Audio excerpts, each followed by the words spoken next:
네, 두 번째 시간은 역사상의 포로 귀환이 3차에 걸쳐 일어나게 되는데, 맨 먼저는 스룹바벨과 예수아가 대표자로서 왕족과 제사장족이 맨 먼저 이제 돌아오게 되죠.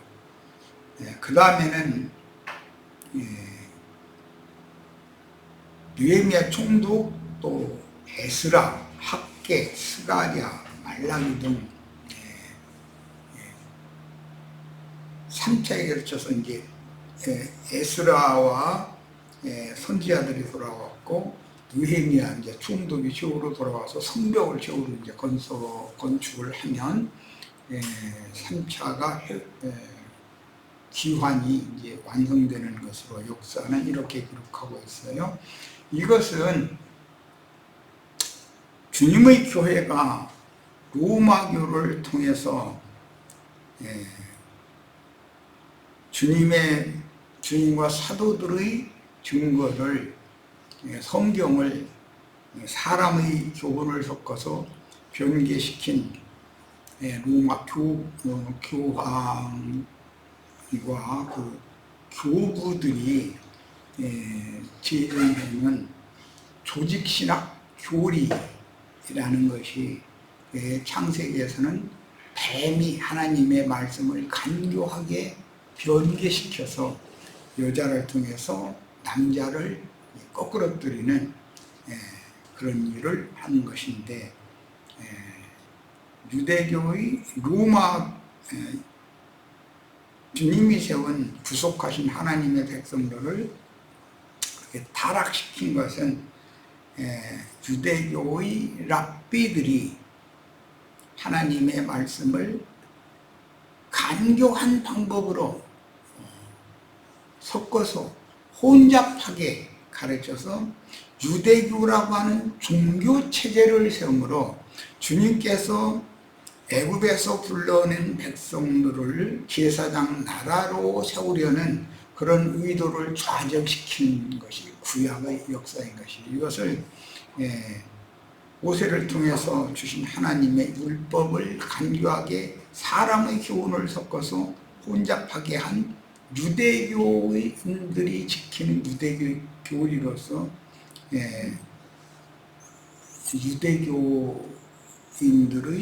유대교인들을 가르치는 랍비들의 교리란 말이에요. 유대교의 교리인 것이죠. 그것을 모세의 율법을 유대인의 율법으로 변개시켰다, 이렇게 이제 성경에 표현이 되어 있어요. 주님이 가르쳐 주신 신앙의 도, 믿음의 도, 구원의 도라는 것을 로마교의 그 탁월한 말쟁이들, 영적인 것을 아주 그렇게 깊이 추구한다는 자들, 교부들이라고 그러죠. 그들이 유대교의 교리를 만들어 놓는다. 로마교의 교리를 만들어 놓는다. 그 교리를 틀렸다고, 이건 잘못됐다, 오직 성경 자체의 말씀으로 돌아가야 된다라고 16세기에 일어난 종교개혁이라는 것이 오직 말씀으로 돌아가야 된다라는 게 그 개혁 운동인데, 1차 귀환이다. 1차 귀환.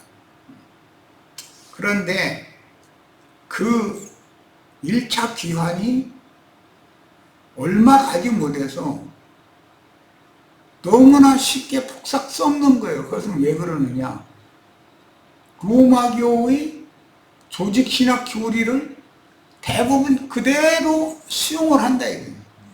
개신교 개혁을 한다고 해가면서 말뿐이고, 실제로는 뭐 날짜 절기 지키는 거로부터 시작해서 뭐 마리아 상한테 가서 뭐 향 피우고 기도하는 거 뭐 등등, 삼위일체 교리 제일 중요한 건 예정론 교리, 그 다음에 사후천당 간다는 교리 뭐 등등, 이건 기독교계가 가르치는 것은 전부 사실은 진리가 아니다, 알고 보면.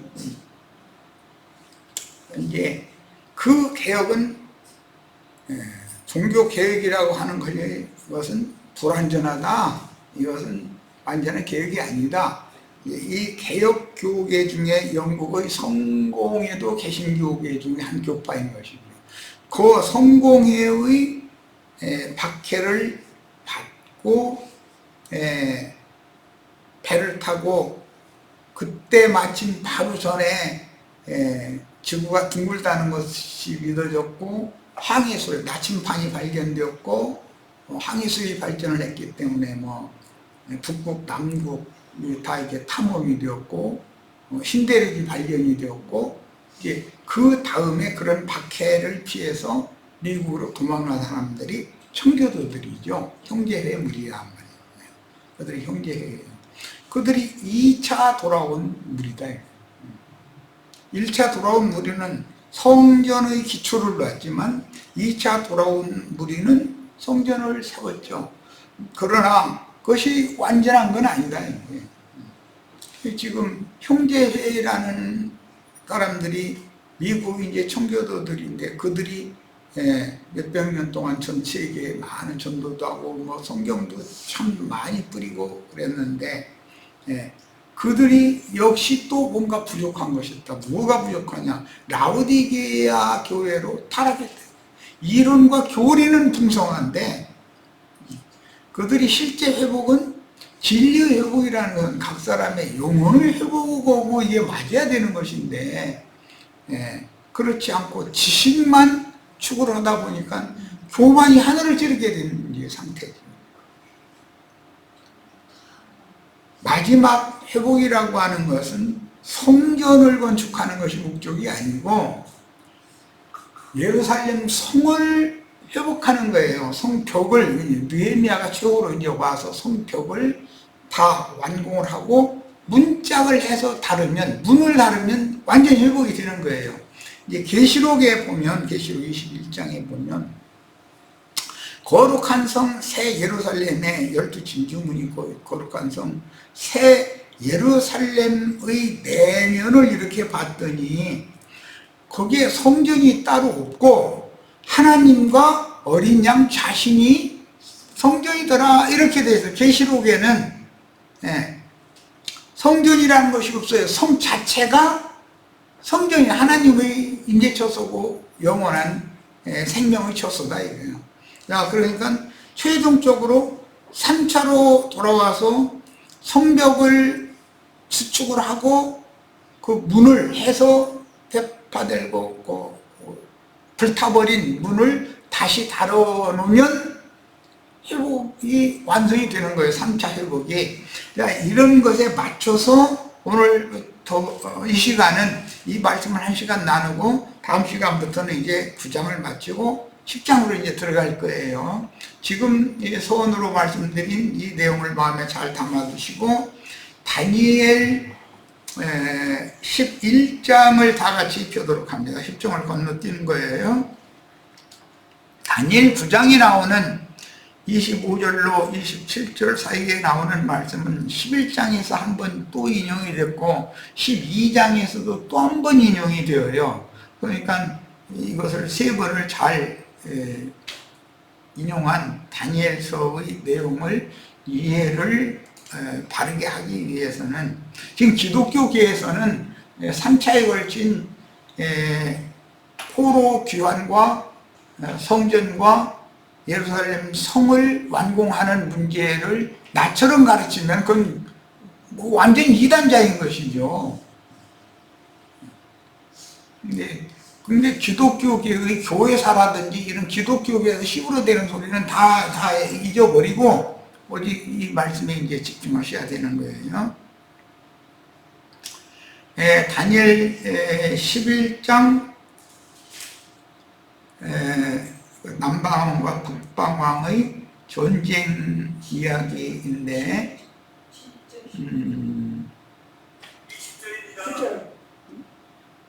아니 가만있어 저기부터 읽겠습니다. 27절부터 11장의 결론부부터 읽겠습니다.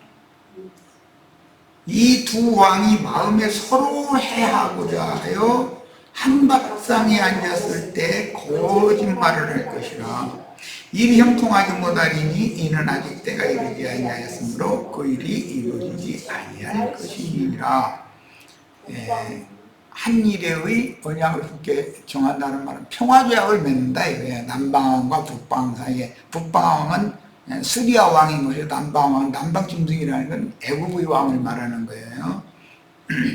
북방왕은 많은 재물을 가지고 본국으로 돌아가리니 그는 마음으로 거룩한 언약을 거스르며 자기 마음대로 행하고 본토로 돌아갈 것이며 작정된 기한에 그가 다시 나와서 남방에 이를 것이나 이번이 그 천만 무달이니 이는 기띔의 배들이 이르러 그를 칠 것이니라.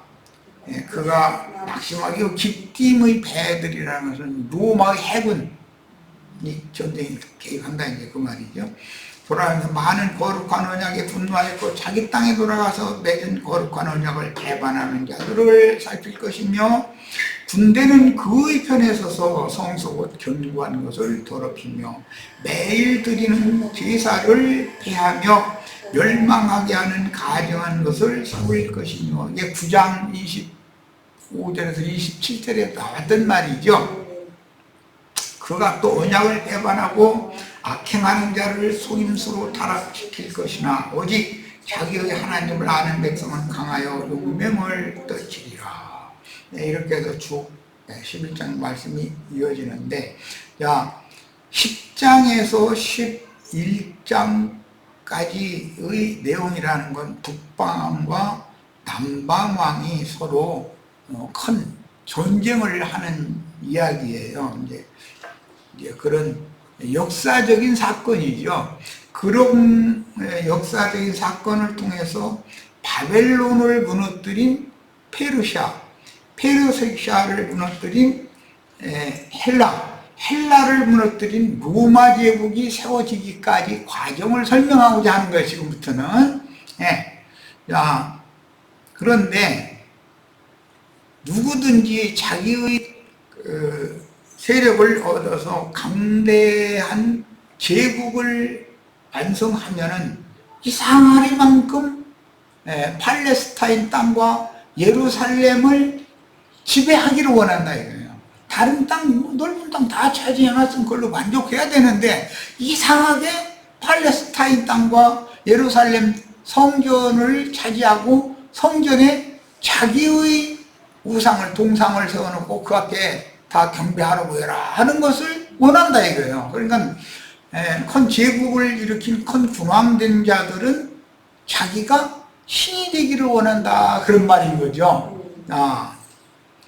이번에는 이제 12장으로 갑니다.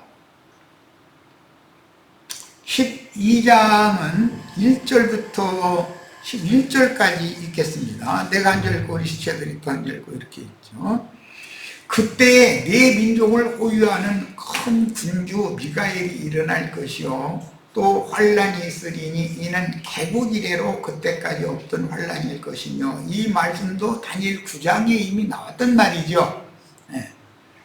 그때 내 백성 중 책에 기록된 모든 자가 구원을 받을 것이라. 그때라는 것은 네 번째 짐승나라가 완성이 되어지고 예수님이 구속을 이루신 그때가 구원을 얻는다. 어린 양의 생명책에 동맹된 자들은 다 구원을 얻는 얘기는 거예요. 땅의 티끌 가운데에서 자는 자 중에 많은 사람이 깨어나, 이건 그때라는 게 부활 때라는 걸 알 수가 있죠. 영생을 받는 자도 있겠고 수치를 당하여서 영원히 부끄러움을 당할 자도 있을 것이며, 지혜 있는 자는 궁창의 빛과 같이 빛날 것이요. 오늘 우리 형제 자매님들이 지혜가 있어서 666 짐승의 수, 사람의 수라는 걸 깨닫는 것은 지혜가 필요하다 그랬죠. 다 지혜가 있는 자가 되기를 바라요. 많은 사람을 옳은 대로 돌아오게 한 자, 하나님의 말씀과 저희 가진 증거로 인하여 묵배임을 받은 자들이에요. 예수의 피와 자기가 증거하는 말로 대적자들을 이긴 자들이에요. 별과 같이 영원토록 빛나리라. 다니엘아, 마지막 때까지 이 말을 감싸고 이거를 봉헌하라. 많은 사람이 빨리 왕래하며 지식이 더하리라. 이 지식은 세상 지식보다도 영적 지식이 더해지는 것이죠. 나 다니엘이 본즉 다른 두 사람이 있어 하나는 강 이쪽 언덕에 섰고 하나는 강 저쪽 언덕에 섰더니 그 중에 하나가 세마포 옷을 입은 자 곧 강물 위쪽에 있는 자에게 이르러 이 놀라운 일의 끝이 어느 때까지냐. 이 놀라운 일의 끝이라고 하는 것이 마지막 한 일을 어떻게 결론을 질 것이냐, 매듭을 할 거냐. 한 일의 전반부에 어떤 일이 있고 후반부에 어떤 일이 있고 최종적으로는 어떻게 완결되어서 세상 나라가 주와 그 그리스도의 나라가 될 것이냐. 이와 관련된 질문이겠죠. 내가 들은즉 그 세마포 옷을 입고 강물 위쪽에 있는 자가 자기의 좌우 손을 흔들어 하늘을 향하여 영원히 살아계시는 이를 가리켜 맹세하여 이르되 반드시 한때 두때 반때를 지나서. 이 말씀이 계시록에 연결이 되어 있죠. 성도의 권세가 다 깨지기까지니, 성도의 권세가 다 깨지기까지는 믿는 자가 짐승의 이름이나 그 이름의 표시를 거부하면 수가 맺히든지 다 죽인다라는 말과 관계가 되겠죠.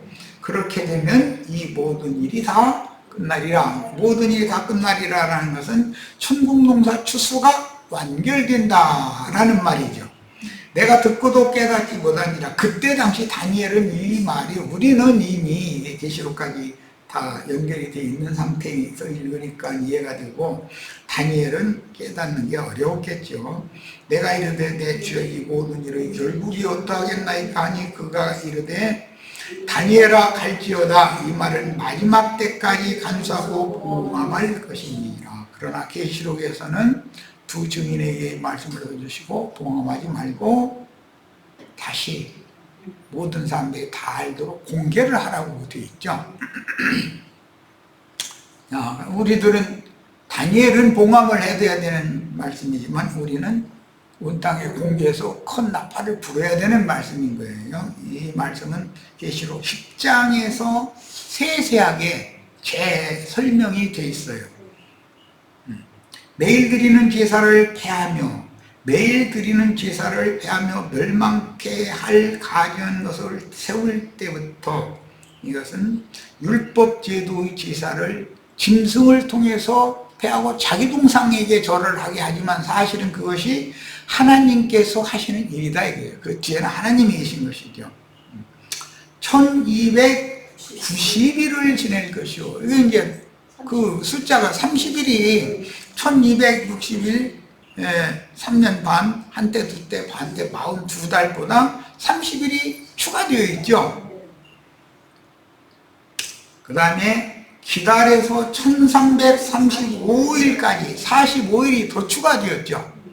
이르는 그 사람은 복이 있으리라. 예수님이 이 말씀을 나중까지 견디는 자는 구원을 얻으리라 이렇게 표현을 하셨는데, 그러면 마지막 3년 반 동안에 마귀 활동을 종결하게 하시고 하나님께서 최후 심판을 베푸시는데, 큰 음녀인 기독교 교회를 30일 동안 불로 다 살라버릴 것이고 벌거벗겨서 불사를 것이고, 최후로는 세상 나라를 불로 또 심판할 거예요. 그게 45일이라는 기간이 더 추가가 된 거예요.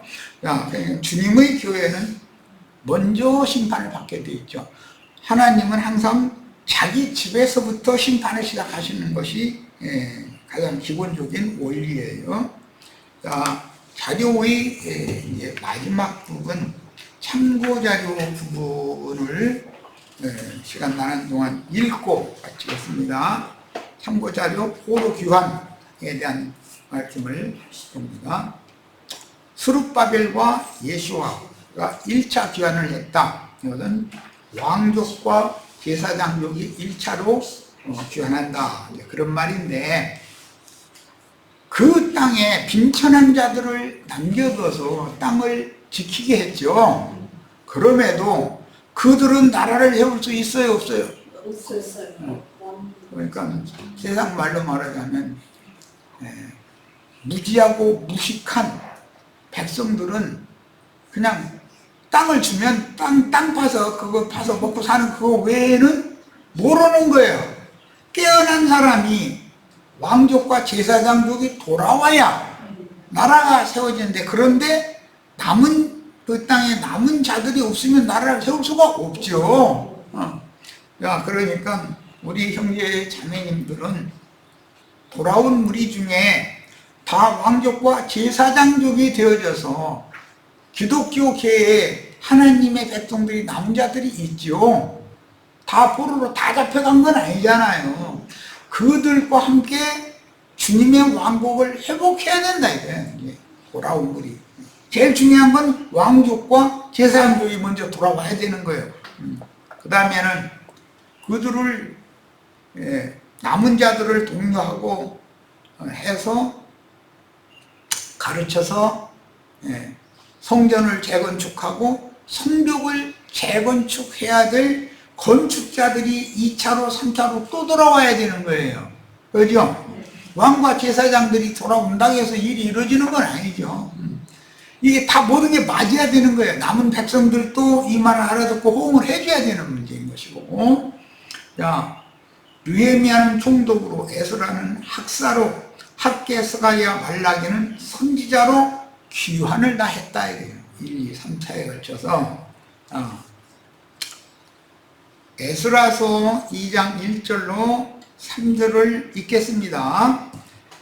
옛적에 바벨론 왕 느부갓네살에게 사로잡혀 바벨론으로 갔던 자들의 자손들 중에서 노임을 받고 화사왕 고레스에 의해서 노임을 받았죠. 예루살렘과 유다도로 돌아와 각기 각자의 성읍으로 돌아간 자, 곧 자기 성읍으로 돌아갔다는 건 신앙의 본질로 돌아갔다. 이게 회복인 거죠, 실제로는. 곧 스룹바벨과 예수아와 느헤미야와 스라야와 르엘라야와 모르드게와 빌산과 미스발과 비구레와 르훔과 바나 등과 함께 나온 이스라엘의 백성의 명수가 이러하니 하고 이렇게 쭉 어느 족속별로 이름이 기록이 되고 대표자가 기록이 되고 그 숫자가 기록이 되고 있어요. 자, 이번에는 느헤미야 2장 68절로 70절 회복무리에 대한 기록을 한 것이 에스라서와 느헤미야서죠. 어떤 족장들이 예루살렘에 있는 여호와의 성전터에 이르러 하나님의 전을 그곳에 다시 건축하려고, 이게 회복이죠. 예물을 기쁘게 드리되 힘 잘하는 대로 공사하는 금고에 드리니 금이 6만 1,000달이요 은이 5천 만에요 제사장의 옷이 100벌이었더라. 여기에 드리는 모든 금, 은 또는 제사장의 옷, 이런 것들은 구속받은 형제 자매인들의 영혼 자체를, 나 자신을 드리는 걸 말한 거예요. 이에 제사장들과 레위 사람들과 백성들과 노래하는 자들과 문지기들과 느디님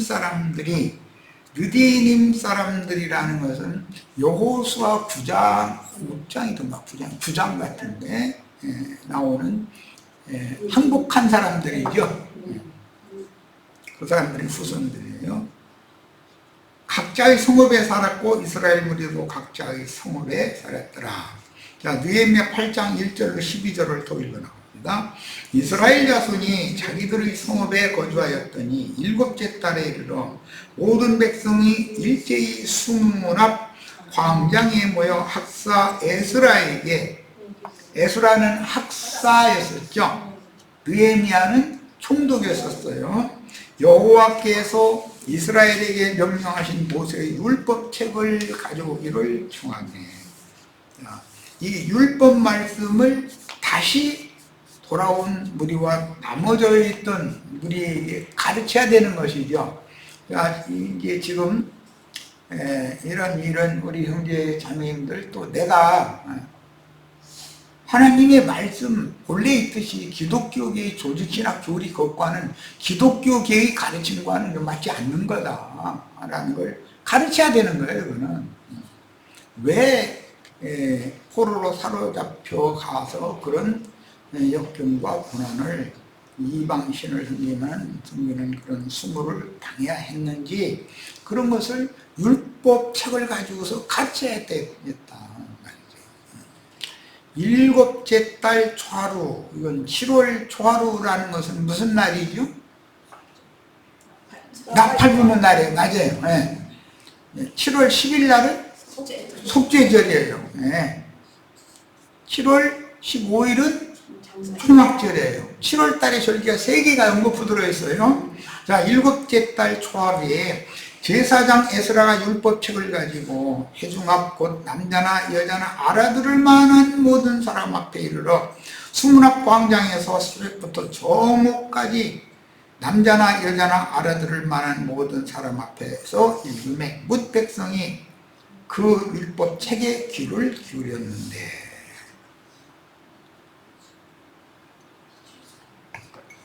오늘 기본적으로는 나가 형제가 가르치는 이런 세상 쪽에서는 생판 생각도 안 하고 들어보지도 않은 얘기, 귀를 기울여 들어둬야죠.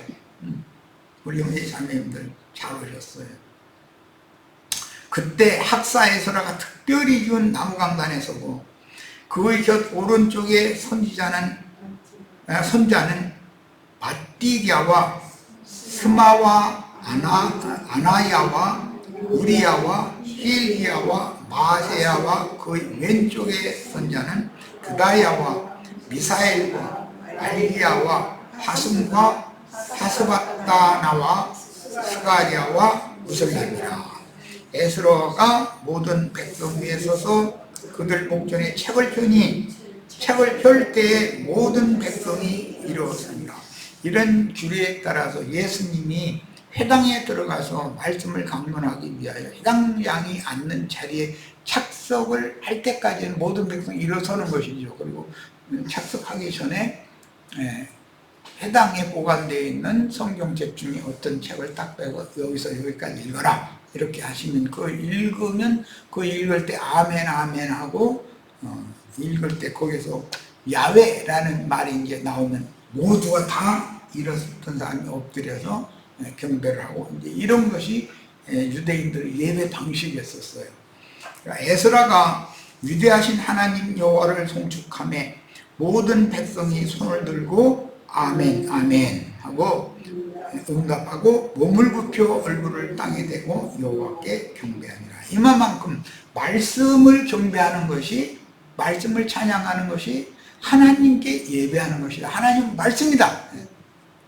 예수아와 바니와 세레비아와 야민과 악국과 사부대와 호디야와 마세야와 그리다와 아사리아와 요사밧과 하난과 둘라야와 레위 사람들은 백성이 제자리에 서 있는 동안 그들에게 율법을 깨닫게 하였는데, 책을 주어서 이렇게 읽을 때 모든 사람이 일어나 기립을 했다가 야훼 하나님의 가라사대 말씀하시기를 이렇게 나오면 다 엎드려서 귀를 쫑긋 해가면서 그 말씀 이제 읽는 말씀을 듣는 거예요.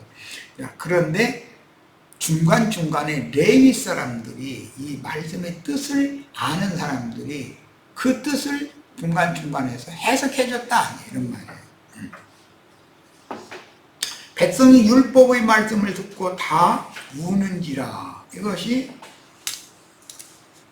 스가랴 선지자가 예언한 말세 때에는 통회하는 영을 부어주리라고 하신 말씀이죠. 이 말씀이 실현된 것은 오순절 때 절기를 지키러 보이는 하나님의 백성들에게 너희가 우리란 선지자를 죽인 자들의 자손들이라.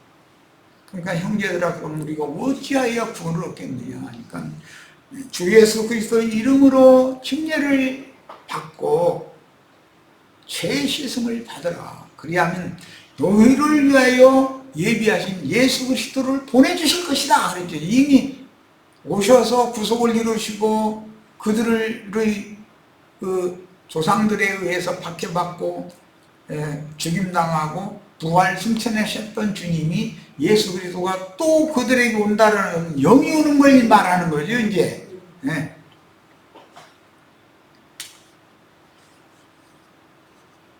백성이 율법 말씀을 다 듣고 우는지라 라는 것은 민족적인 회개 운동이 일어났다 이런 말이에요.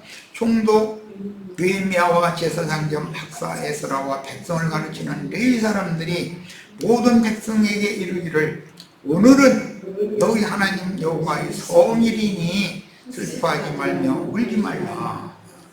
여호와의 성일이라고 하는 이 말은 하나님이 너희에게 약속대로 임하시는 날이다 라는 말이죠. 여호와의 성일이라고 할 때 그 개념이 무슨 일요일이냐 안식이냐 일이냐 이런 말이 아니고 하나님이 회개한 나에게로 임하시는 것이 가장 거룩한 날이에요. 이제 그런 뜻이 울지 말라 하고, 느헤미야가 또 그들에게 이르기를 너희는 가서 살린 것을 먹고 단 것을 마시되 준비하지 못한 자에게는 나누어 주라. 이것이 오순절 이후에 이제 이집트 집에서 떡을 떼고 이제 기뻐하고 그랬던 걸로 이제 실현이 되죠. 모든 백성에게 이르기를 오늘은 너희 하나님 여호와의 성일이 슬퍼하지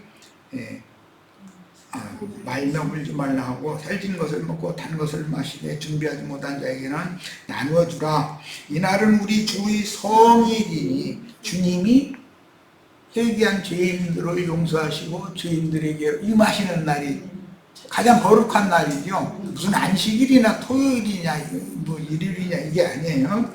근심하지 말라. 여호와로 인하여 기뻐하는 것이 너희 힘이라고 레위 사람들도 모든 백성을 정숙하게 하여 이르기를 오늘은 성일이니 마땅히 조용하고 근심하지 말라. 모든 백성이 곧 가서 먹고 마시며 나누어 주고 크게 즐거워하니 자기 것을 자기 것이라고 여기지 않고 서로 통용했다 이렇게 되어 있죠.